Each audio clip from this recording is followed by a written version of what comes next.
തൃഷ വിജയുടെ പാർട്ടിയിലേക്കോ? ഒടുവിൽ സ്ഥിരീകരണം. രണ്ടാം വരവിൽ കത്തി നിൽക്കുന്ന താരമാണ് തൃഷ. ഇതേസമയം തന്നെ തൃഷ കൃഷ്ണൻ സിനിമാഭിനയം നിർത്തുന്നതായി അഭ്യൂഹങ്ങൾ പടർന്നിരുന്നു.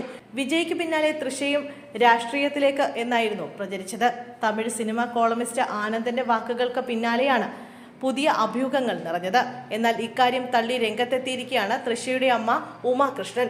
തൃഷ അഭിനയം അവസാനിപ്പിക്കുന്നില്ലെന്നും രാഷ്ട്രീയത്തിലേക്കില്ലെന്നും ഉമാകൃഷ്ണൻ പറഞ്ഞു. ഇപ്പോൾ അരഡസൻ സിനിമകളിലേറെ തൃഷ അഭിനയിക്കുന്നതും പുറത്തിറങ്ങാനുള്ളതുമായുണ്ട്.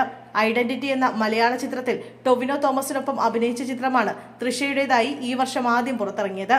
ഈ ചിത്രത്തിന്റെ വിജയത്തിന് പിന്നാലെ ഫെബ്രുവരി 6-ന് അജിത്ത് നായകനായി എത്തുന്ന വിടാമുയർച്ചി തിയേറ്ററുകളിലെത്തും. അജിത്തിനൊപ്പം തന്നെ അഭിനയിച്ച മറ്റൊരു ചിത്രമായ ഗുഡ് ബാഡ് അഗ്ലി ഏപ്രിൽ 10-ന് റിലീസ് ചെയ്യുമെന്നാണ് വിവരം. ഈ സിനിമ ആദിക് രവിചന്ദ്രനാണ് സംവിധാനം ചെയ്യുന്നത്. തുടർന്ന് മണിരത്നം സംവിധാനം ചെയ്ത തഗ് ലൈഫ് എന്ന സിനിമയും താരം പൂർത്തിയാക്കിയിട്ടുണ്ട്. ഈ ചിത്രത്തിൽ കമൽഹാസൻ, സിംബു പ്രധാന കഥാപാത്രത്തിൽ എത്തുന്ന തഗ് ലൈഫ് ഈ വർഷം ജൂണിൽ റിലീസ് ചെയ്യും.